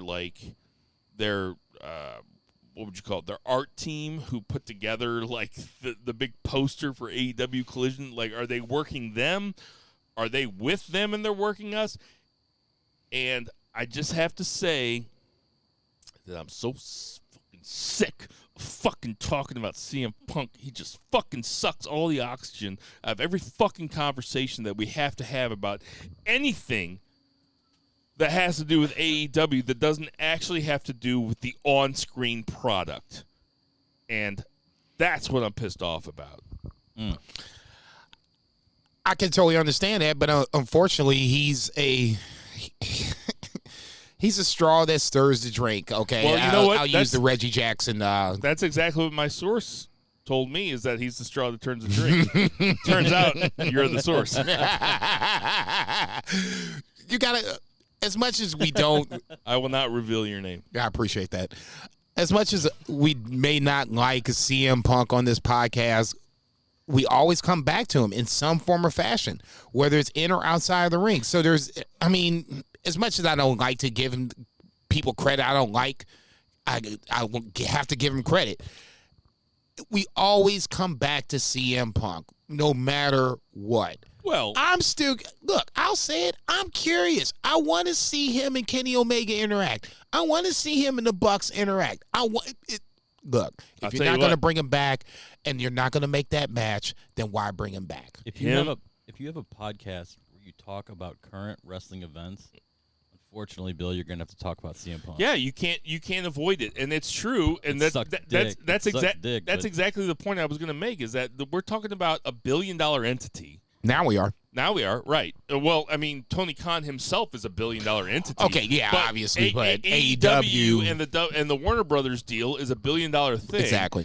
And it hinges on this completely impetuous fucking child that called everybody else children, but still can't be professional enough to not fucking honor his contract or not get in a fist fight or not call out his coworkers. Sounds like any other NFL wide receiver I've ever known in my life. How many wide receivers have you known? Yeah, Can we say Antonio Brown? Yeah, but there I is. can say it. Yeah, you didn't know him. but there. Hey man, just because I'm a Steelers fan, because I don't know AB. If I knew AB, I mean, look, motherfucker, you need to chill the fuck out. We need to win this fucking playoff game. You didn't know him. Just saying, man. There are guardrails. There are guardrails in place to protect. There are guardrails in place in the NFL where a team can take action against a player or just say fuck you, and they can break a contract, or they can buy somebody out or something like that. We're talking about wrestling, which for all intents and purposes in terms of American business is still the wild fucking west, because they still abide by kayfabe and by like handshake deals. If the fact that CM Punk, unless this is a work, and I really hate talking about this, but the fact, if it's a work or if it's not a work, the fact that they hinged this entire program on this asshole who doesn't get along with anybody, doesn't get along with his family, doesn't get along with his best friend from Colt Cabana, owes him a bunch of money, doesn't get along with anybody except for a guy named Ace Steel who decides to bite dudes' ankles in fucking fights. And you got an entire television show hinging on this asshole. That's great. It's still kind of the Wild West. All that being said, I don't know. Listen, I don't want to. I know I filibustered enough. Ain't filibuster. I'm sitting right here. Do you have any thoughts on it before we get to what actually happened on screen? Dude, like I said, I am genuinely curious. I think CM Punk in spots can be a good talent. He's just now brittle, so you're going to have to treat him with kid gloves That's in the the other ring. thing. Like if you're Warner Brothers, and the same way that Fox and whoever owns USA, the same way that they still have a little bit of pull with what happens in WWE. Like, hey, we want this guy to be the champion. We want two champions. Basically, we want two champions is the reason why I think we got two champions. So in if WWE you're Warner again. Brothers Discovery, and Tony Khan says, "Well, we're going to put the belt on CM Punk." Are they going to say you mean this guy that couldn't hold the belt because he keeps getting hurt and gets in fights with all of his coworkers? You're never going to let him fight John Moxley. I listen. If they can make it work, Punk versus Omega probably is the match for Wembley Stadium, right? That would probably be the main event that they would want the most, right? I don't think you would have, and CM Punk, MJF is the guy that is lost in this shuffle where we're talking about. MJF is not Omega, and he's not. I'm CM not Punk. saying that, but he's still your close. champion at present Take the point. belt off him. He's not even Moxley. I'm not saying that he close to is. Moxley. I'm not saying that he's any of these guys. Okay, PlayStation. Unfortunately for you guys, he's your AEW World Champion. Now, that being said, you have to figure out whether you're going to put him on this show or not. Not my champion. He No, is. I'm kidding. He's my your AEW World Champion.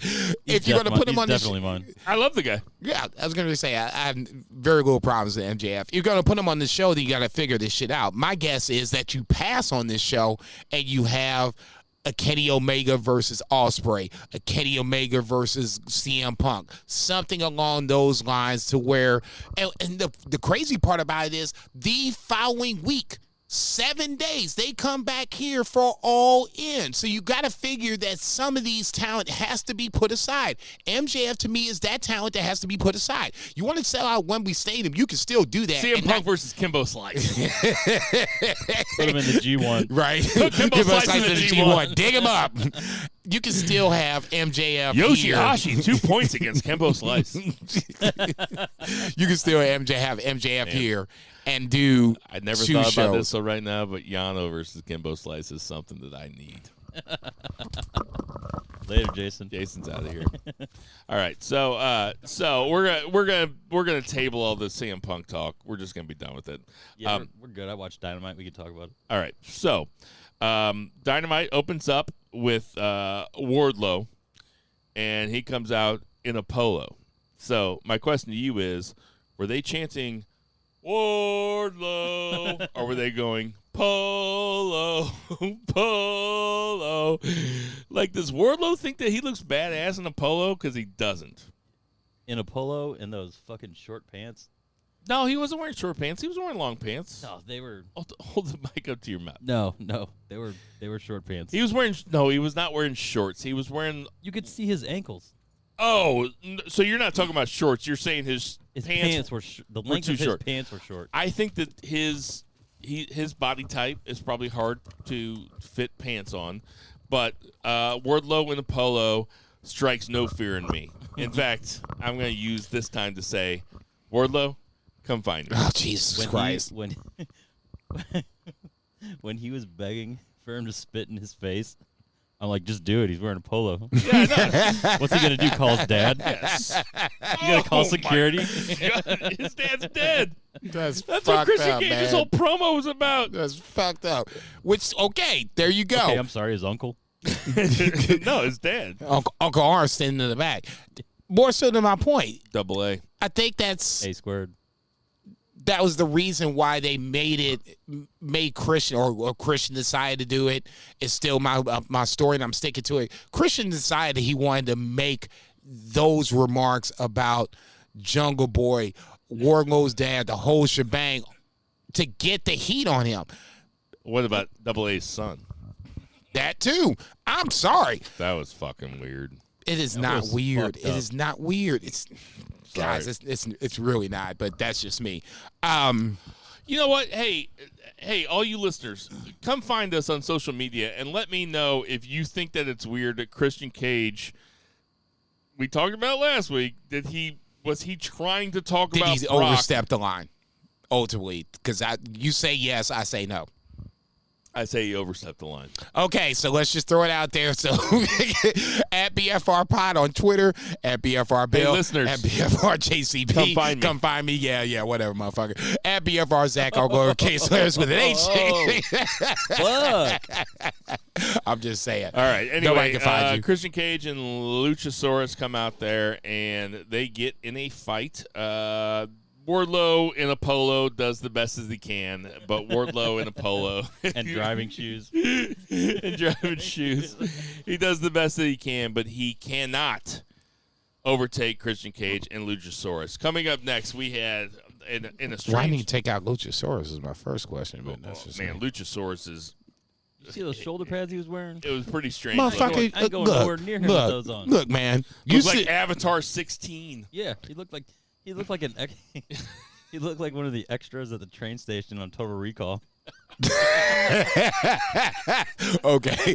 All right, you get a pass on that one. Because I was straight say, man, ain't no way. I'm looking at Christian Cage. I'm looking at fucking Luchasaurus. I'm like, okay, I'm punching this motherfucker first, and I'll deal with you in a second. That's well played. He told... And that's why you can't take Luchasaurus too seriously. Well played. Near. Well played. No, just take his mask off. That's that Arnold Schwarzenegger Total Recall fucking gimmick he's got going on right Get now. your ass to Moz. All right, up next we had Orange Cassidy and Darby Allin, which is a strange but kind of interesting tag team, which I wouldn't mind seeing together sometime in the future. They worked well together. I thought so too. Versus Big Bill and Lee Moriarty. Orange Cassidy and Darby Allin go over. Really not much more to say about this. To me, it's making sure Darby stays strong. You can still have OC in matches and taking punishment because that's the Orange Cassidy angle. They're Darby's clearly telling a story with Orange Cassidy For that sure. he is getting exhausted being a fighting champion. Yes. And we have more to say about that coming up later. Young Bucks are walking through the back. Young Bucks start doing an interview. Blackpool Combat Club shows up behind. Alex Marvez getting some little duty on. Shows up behind camera them. So he, I loved it for a second. I loved it when the Young Bucks was like, guys, we're not going to do this right now. And if they would have walked away, I would have been completely fine with it. But then they turned around, threw their suitcases at him. that's what Got in baby a faces fight. do, dumbass. Young Bucks, are you calling me a dumbass? No, I'm calling them.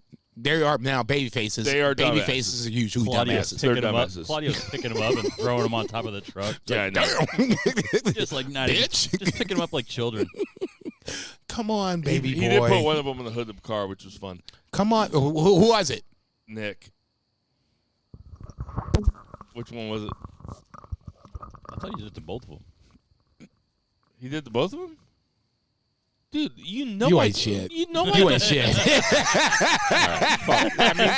You know what, It was Jason? Matt. It was You know what, Matt. Jason? Fuck off. Like, you're like, this is like making fun of a colorblind person. This is like when I ask my brother-in-law Steve, like, if something's red or green, and he's like, I don't know, is that green? It's like, no, And dude, it's orange. like you asking me, did I watch NXT this week? Oh, is that the same thing? All right. So Wardlow's backstage. Arn Anderson comes back, and he's mad at him, and he throws something at the wall. Very. He takes his ice pack and throws it against the wall. Yeah, he threw the ice pack against the How wall. does that Kind of a help? little weak throw. How But does that help? And Wardlow's like, It's like he threw it with his opposite hand. well, he's left-handed. I thought Arn Anderson. That's what I'm saying. I'm like, dude, come on. I thought Double A's response was pretty good. He's like, I want you to see what they would do. He's like, hey, I've been around a long time. He's like, I knew what they would do. Like, what are you talking Dumbass. about? That's why you got me here. Man, Wardlow's character is a fucking meathead. Dude, Yeah, it's so bad right now. I'm sure in real life he's pretty smart. I'm sure he is, but just No, I'm kidding. No, I'm sure he's a fucking meathead. Come find me, Wardlow. Wear your polo, you idiot.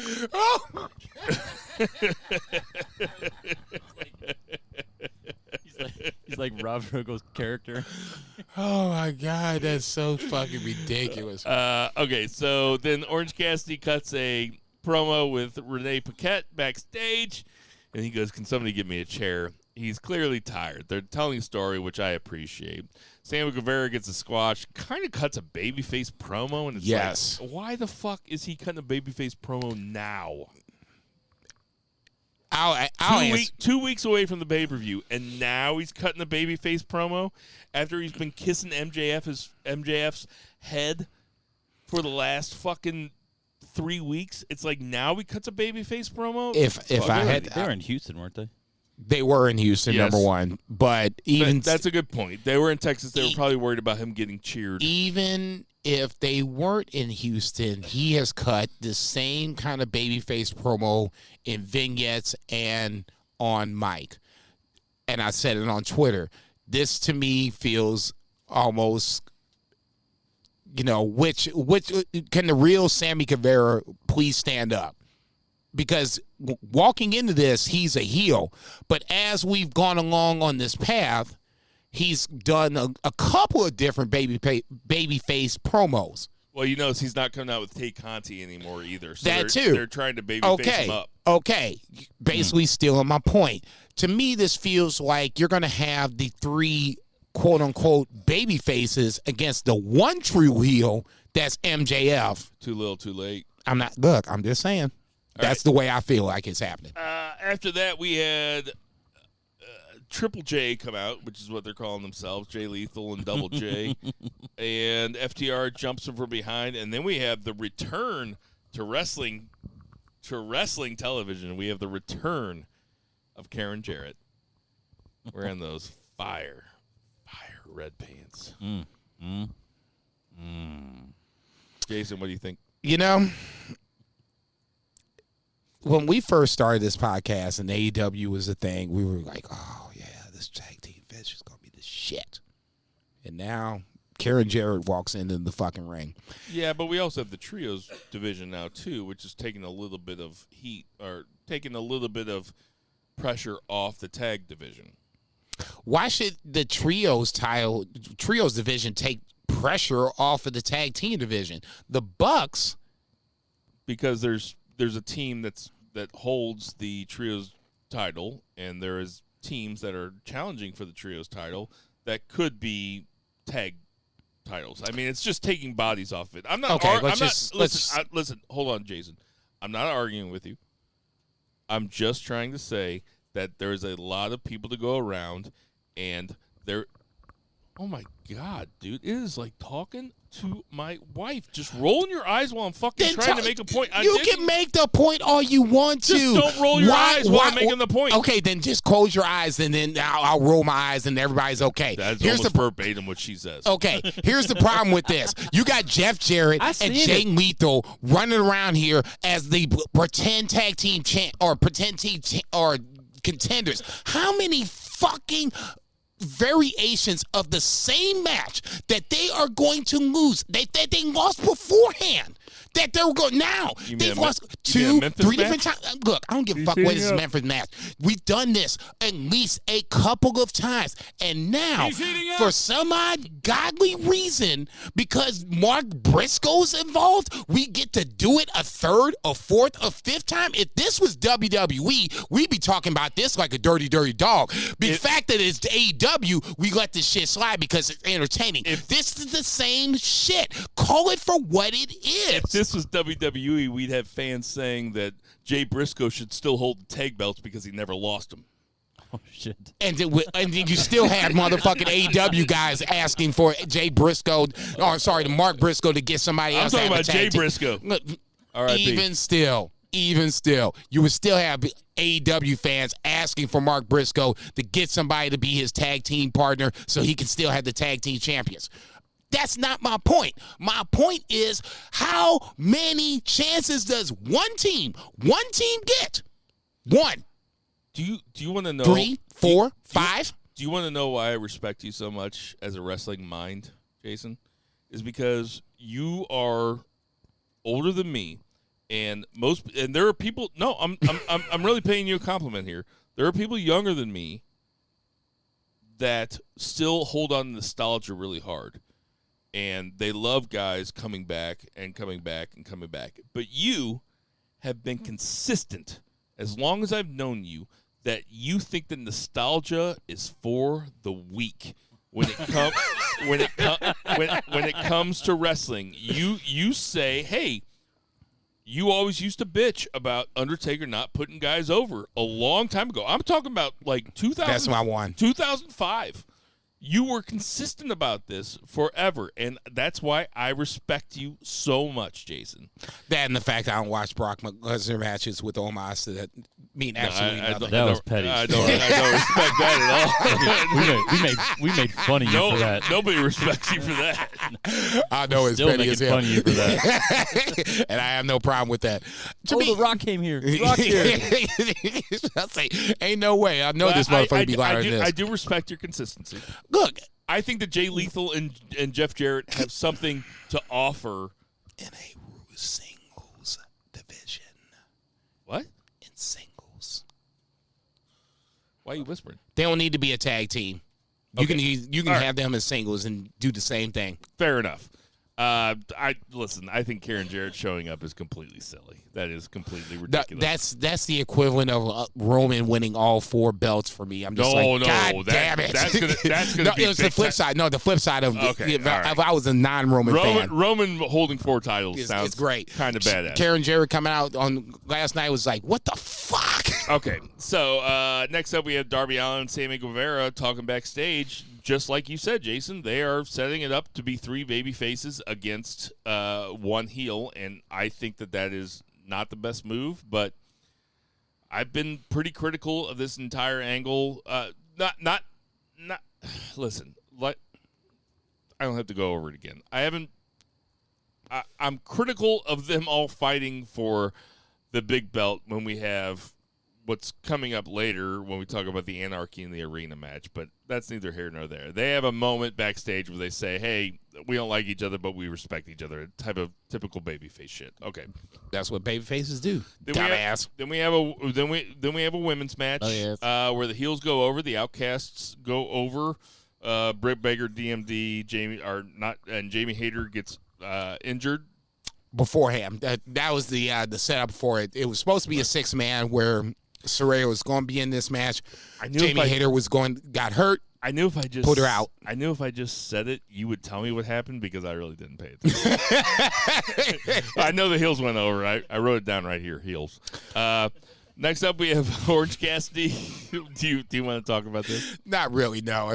Know my story. You know my feelings on this. We have Orange Cassidy backstage. Renee Paquette says 20 guys go, and he says I'll fight them all. So they're having a blackjack battle royal for the Intercontinental belt. 20?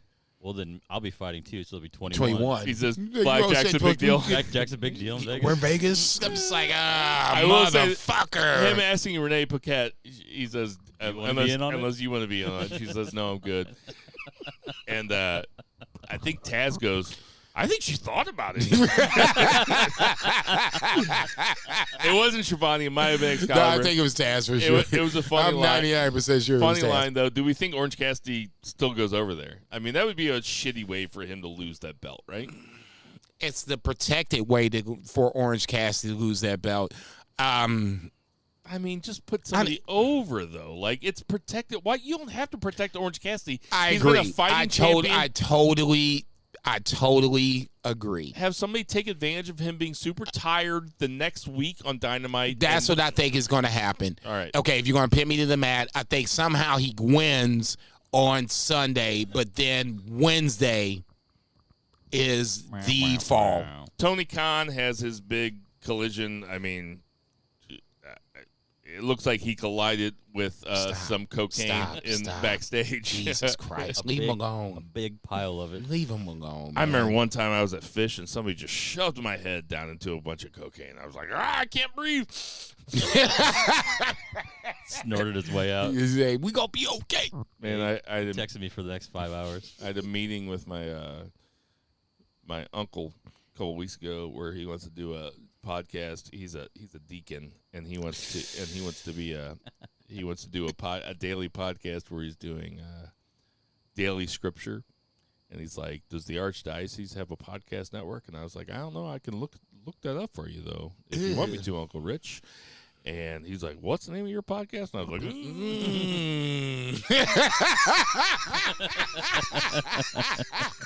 Let's say this ain't a visual media, well, but you could probably guess how his face looks right about now. My name is Corey Graves.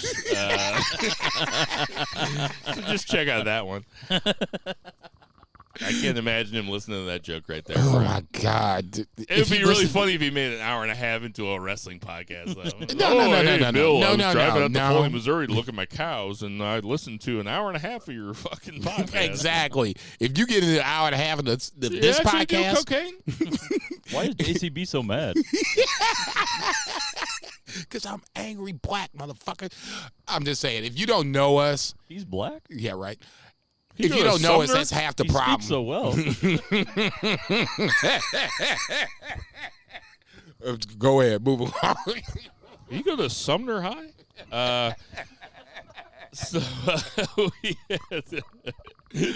Sorry, Mom, I'm a bad side. So then we had Roderick Strong versus Jericho in the Falls Count Anywhere match. Not my favorite type of match. I say this all the time, not my favorite kind of match.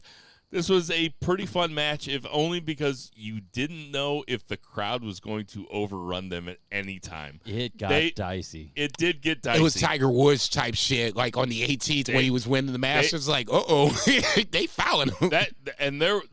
I saw one point I wish I had as a GIF where the cameraman was like elbowing dudes out of the way, like trying to get up there.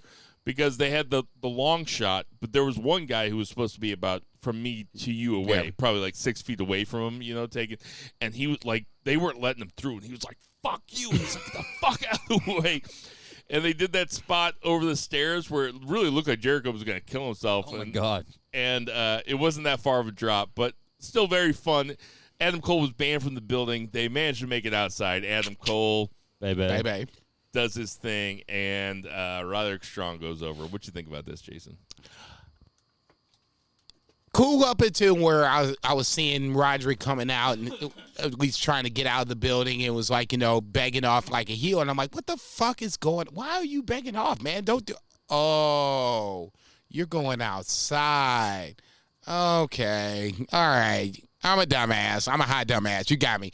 2 + 2 is 4. So in that scenario, obviously when Adam Cole jumped Chris Jericho, I thought it was, I was waiting for Jericho Appreciation Society to do the same. Neither here nor there. Ultimately, this is going to set up, I would assume, Cole versus Jericho for Double or Nothing, which would be a good way for Adam Cole, baby, to come back. I would assume, hopefully, get a win. And then from that point, you can kind of start figuring things out. I'll just say this about Chris Jericho. He's doing work. Dog. Is that what you're going to say? Yes. From the AEW champion to now where he's starting to get other guys over, but you're still keeping him legitimate, credible, and strong. That's a nice little tightrope that he has to walk. Totally agree. As much as I give TK, AEW, whatever you want to call him, all kinds of grief.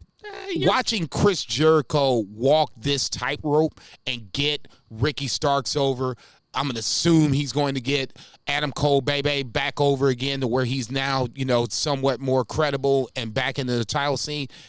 You got to give Chris Jericho all kinds of credit, even if you don't like him. I totally agree. And give yourself a little bit of grace because I listen to a bunch of wrestling podcasts, and I don't think that any single one of them is as fair to every promotion that we are. I think that every single podcast I listen to has a bias, either AEW, WWE, or NJPW. Well, you're as fans, you're short for fanatical. I don't think that we really. I'm gonna pat ourselves on the back here. I don't think that we really are too hard on any of them or too easy on any of them. I think that we see them all as they come, and we take them all as they come, and we're just wrestling fans, even though you clearly don't like wrestling. Hating motherfucker. Hate. Up next was Jungle Boy versus Roosh. Really fun match. I could watch these guys wrestle for a long time. What do you think about this match, Jason? Honestly, and Roosh is a guy that before he's a lot of guys that's pre-pandemic in ROH that was high coming in and then the pandemic happened, and then all kinds of crazy shit happened. I saw this match, I'm like, okay, Jungle Boy has to go over, right? So at this point, how do we get there? That to me was the question. Roosh is an amazing fucking wrestler. I think he should be ROH champion. No disrespect to Claudio. Claudio's a great heel champion. I want him having a great run, but at some point, we need to get Roosh back over there and have him as champion. That being said, I'm not a big fan of the way this match finished. Jungle Boy pulling the tights, doing what he has to do. I get it. And I'm doing has to do in quotations. I get it. That just makes it protects Roosh, and I get that too. It just felt like a bad matchup from the start. And in my head, I'm thinking Roosh should win this match. Jungle Boy in this match is going to go over, but him pulling the tights doesn't necessarily feel like a babyface move, but I get it. You know, he's kind of getting outgunned over this point, so you do what you have to do. But then the bigger picture to me, macro, Jungle Boy's not going to win, and you just let Roosh lose to Jungle Boy in a kind of janky finish. I don't know. The match was good, but the finish is where I had the problem with it. So you would have booked Roosh to beat? I wouldn't have had this. I wouldn't have not had these two guys booked at all. Period. Gotcha. You keep these jokers away from each other. That's a fair answer. They clearly want to have all three challengers for the Pillars match. Completely fair. Have a match and try to win. They could have had a different match for Jungle Boy. For sure. They also didn't have to have a tag team match. But you know what? Darby won it. So I know, but they had three different types of matches. They had a tag team match with Darby, they had a total squash with Guevara, and then they had a competitive one with Jungle Boy versus Roosh. And then the Pillars minus MJF come out and they help Jungle Boy. And then MJF is backstage, and he is just clearly pissed off. Doesn't cut a promo, which I appreciate. You don't have to have him cut a promo every single time. Fucking week. And that's the great part about that part, because now the champ is feeling the heat. No, the champ's feeling the heat because now, the way it looks, all these guys, three guys, are on the same page. And now it's these three motherfuckers that are probably going to go against me to make sure that I don't win. Right. That's the biggest goal in MJF's mind. Go ahead, bro. When he smacked the microphone out of her hand and didn't say a fucking word, I was like, perfect. Yep. Perfect. Yeah. Because he looked so mad. And she held it out. As well, you you should. should. If you're MJF, this is worst case scenario. Oh yeah. You have Switchblade Jay White versus Ricky Starks in the next match. Switchblade Jay White goes over with some shenanigans. He wins by disqualification. Disqualification because Ricky Starks, give me a fucking brick. Man. I tell you what, ever since MJF said that to him after Ricky Starks cut that promo, and he's like, every time you get upset, you just go, give me a fucking brick, or just give me a brick. And like, it just sticks in my head every time I look at Ricky Starks. Now I don't take him seriously anymore. You shouldn't take him seriously because TK, after Jericho, didn't allow you to take him seriously. I think I can make my own decisions as an adult. By all means. I'm just throwing my opinion out there. All right. And then the main event segment was Don Callis coming out to explain his actions. Don Callis is a national treasure. we should appreciate every moment that we have with this man. That motherfucker came out and was like, Kenny Omega comes out to talk shit. Blackpool Combat Club beats the shit out of him. Young Bucks come out. It's 3 against 4, and then Hangman comes out looking like clip clop, looking like he is in a mix between the Al Pacino gay serial killer movie Cruising, directed by William Friedkin from 1980, Clint Eastwood from Pale Rider, and he's wearing an eye patch for some reason, like he's a fucking pirate. Hey, Hangman Page, pick a gimmick, dude. You're all over the place. Anyway, it's nice to see the Elite back together.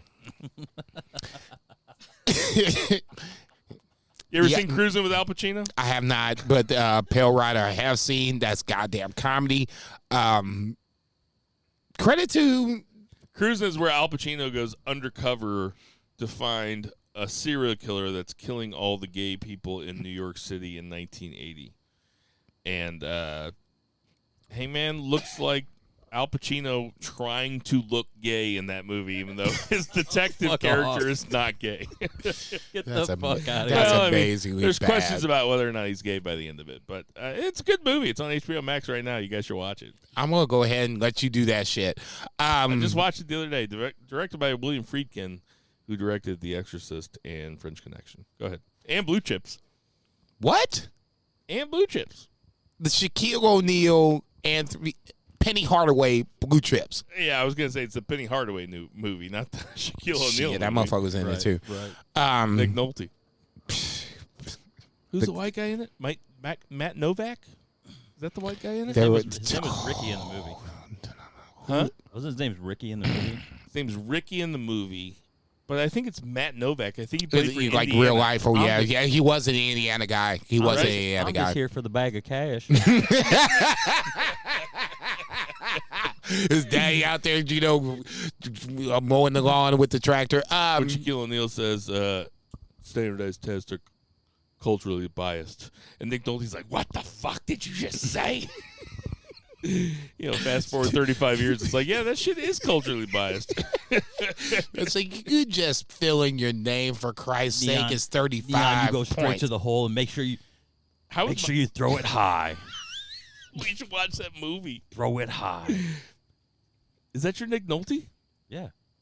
Pretty dead No, on. Nick Nolte's got to be more like this. No, and then you're going to come off the screen, and Neon, you get down low, and you make sure you throw that pass high. Jesus Christ. You are fucking welcome, America. Oh, man. I almost spit that shit out. That was bad. All right, so I was talking about Hangman Page. Yes. Paige coming We back got is Willie perfect. Friedkin. You can hear this on any wrestling podcast, I'm sure. Back to the page. My ass. Him having the eye patch is perfect. It sells the injury to it. The Elite comes back. I know wherever Three Beer was is a scenario where I hope that nobody was close to him, because that cum shot would have been absolutely amazing to see from afar, not anywhere close. That being said, we're getting one step closer to what I think ultimately is going to be. Well, it wasn't blood and guts, but they announced it after the fact. Enter the arena. On my list of one of my favorite matches of the year last year, and that was with JAS as the opponent. I mean, this time around, this should be bonkers. Absolutely bonkers. Okay, so every time they've had one of these matches, and I think this is the third one, they had the Stadium Stampede. 1 and 2. 2 Stadium Stampedes, and then they had this is the third one, right? Well, it's Anarchy in the Arena, but basically the same But it's the concept. same thing. Yeah, same concept. Same Go ahead. premise. So every single one of these, I've never looked forward to it. And then every single time I watched it, I was like, that was fucking awesome. Now we're talking about Anarchy in the Arena with the Young Bucks, Kenny Omega, Hangman Page versus the Blackpool Combat Club, featuring the greatest wrestler of the last 20 years in Bryan Danielson. Yeah, dude, count me in. They are going to do crazy fucking good shit. It's going to be violent as fuck. Yeah, and it's going to be a good story, and there's probably going to be all sorts of... It's going to be like watching John Wick 4. You should be... Whoa. You were not that high at that movie. You should be... You, of all people, should be loving this. I am. Because... Well, no, I'm just saying in this scenario, because your little brother, Will Yuta, is going to probably play the role of Sammy Guevara throughout a lot of this shit, man. taking bumps. When they held him up for the buckshot lariat. You were the first person I thought of. I was like, man, somewhere Bill is over here like, yeah, do that shit. I was watching on my iPhone today. I was doing the Running Man in my office. I was like, fuck yeah. I was like, fuck that dude up. Yeah, the 3 matches beforehand I was not looking forward to. This one, Shit. I just was gonna picture bang. Wheeler, The bar is high. Wheeler either like just like a robot like dying down, like his battery runs out and he's like forged in combat. Unit 5 is not alive. Where's John Moxley? Anyway, that's gonna do it for our 2 count. 1, 2, 3. You better put some respect on Willie Dew's name. So I forgot what 3 was gonna. Oh, it was gonna be Superstar Billy Graham. So Superstar Billy Graham passed away today. He was R.I.P. 80 years old, or he would have been 80. And Superstar Billy Graham is kind of the guy that came before the guys for people our age. If you watch old footage of Superstar Billy Graham and then you look at Hulk Hogan, you're like, this dude just ripped everything off of Superstar Billy Graham. There is a Hulk Hogan. There is a very cheesy, very poorly made documentary on Peacock, on the WWE portion of Peacock about Superstar Billy Graham. It's made in 2013. It seems like it was made in 1988. Like it is poorly made, but it is fun to watch because it's got a bunch of old footage of him and the guy that Vince knew when he was a kid, the other Graham, Jimmy Graham, right?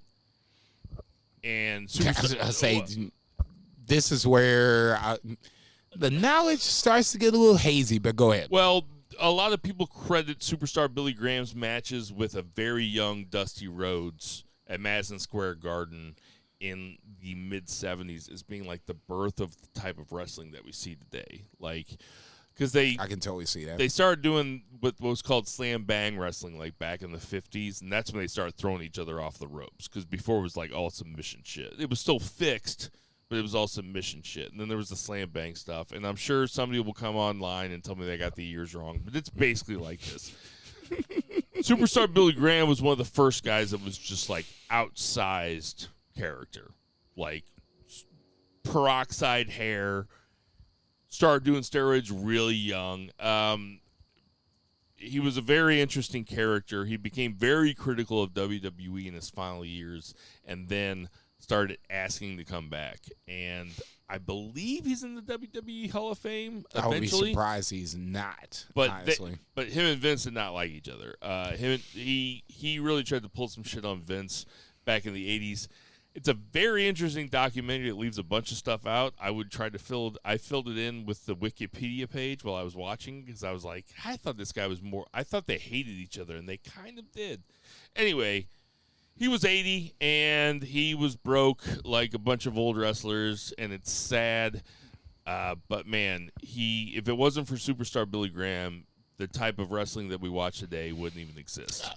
Let's try this again. If I think this correctly, and I heard this like 2 or 3 years ago, the way that I remember Superstar Billy Graham, he was a heel and always been a heel, but there was a certain point that they wanted to flip him, or he wanted to flip as a babyface, even though he was a heel. Just so, imagine your favorite heel. To me, it's Jay White. Jay White is a heel, no matter how you want to slice or dice it, but he's so entertaining. He's good in the ring. Dare I say, great in the ring at certain points.